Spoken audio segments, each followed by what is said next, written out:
Hi, I'm Shane with etrailer.com. Today I'm going to go over the best wiring options for your 2007 BMW X5. Here on the right we're going to have the Curt. Here in the center we're going to have Tekonsha's ZCI wiring harness. Here on your left we're going to have Tekonsha's heavy-duty upgraded wiring harness. All of these are going to have a lot of similarities and they're going to have a lot of differences. Here with our Curt you're going to see we're going to get a total kit. We're going to have fuse holder, we're going to get our wiring to run to our battery, our quick connects, our dust cap to help protect our connections on our 4-pole plug, keep any dirt or anything like that from clogging up the holes, and you're going to get some zip ties to help hold your wiring in place. With this kit, it is going to have to be tied into or spliced into the factory wiring, but you'll notice here on the front of the converter box that each one of the wires are going to be labeled to tell you what each wire does. With our Curt wiring, we're going to have 5 amps per circuit for our stop and turn signals, 7.5 amps per circuit for our tail lights. With our Tekonsha ZCI wiring, this one is going to hook up a little bit different. We are going to attach them to the factory wiring. However, with the ZCI, we don't have to actually splice them to the wiring. The wiring is actually going to feed right inside of this box. You close the lid and the pulse actually sends the signal through the box into the wiring. The ZCI wiring kit is also going to have or come with the fuse holder, your fuse. It's going to come with your ring terminal for your battery connection, your wiring to connect to your battery, zip ties to help clean up your wiring after you've got it installed. The difference between the two is the ZCI kit, the dust cover is actually going to be attached to the plug, where the Curt, it's not. Another thing I really like for installation purposes is on the side of each one of these boxes, it's going to tell you what wire is doing what. With this kit, you're going to have 4.2 amps per circuit for your stop and turn signals, 7.5 amps per circuit for your tail lights. With our Tekonsha heavy duty upgraded kit, again, this one you're going to have to splice into the factory wiring, but the difference between this and the other two is, being the heavy duty, it's going to have a pulse width modulation setup in it. So the converter box is going to give full power to the trailer. Say your trailer has a few extra lights on it or more lights on it than some of the normal trailers. This is going to allow full power to go to those lights, so when you activate those lights, the lights don't dim.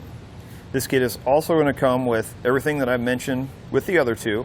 However, it's going to have one extra fuse, and it's going to have 3 ring terminals, and it's going to come with your connectors to connect your wires to the factory wiring.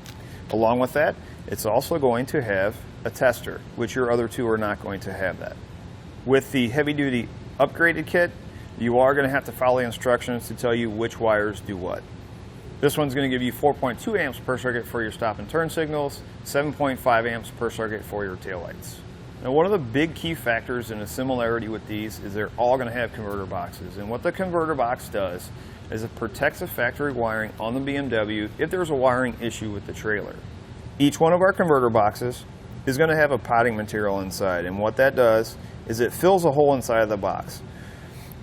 When you compare this to a converter box that doesn't have the potting material, what tends to happen is where the wires connect onto the circuit board, let's say you're traveling down, you're kind of off-road a little bit.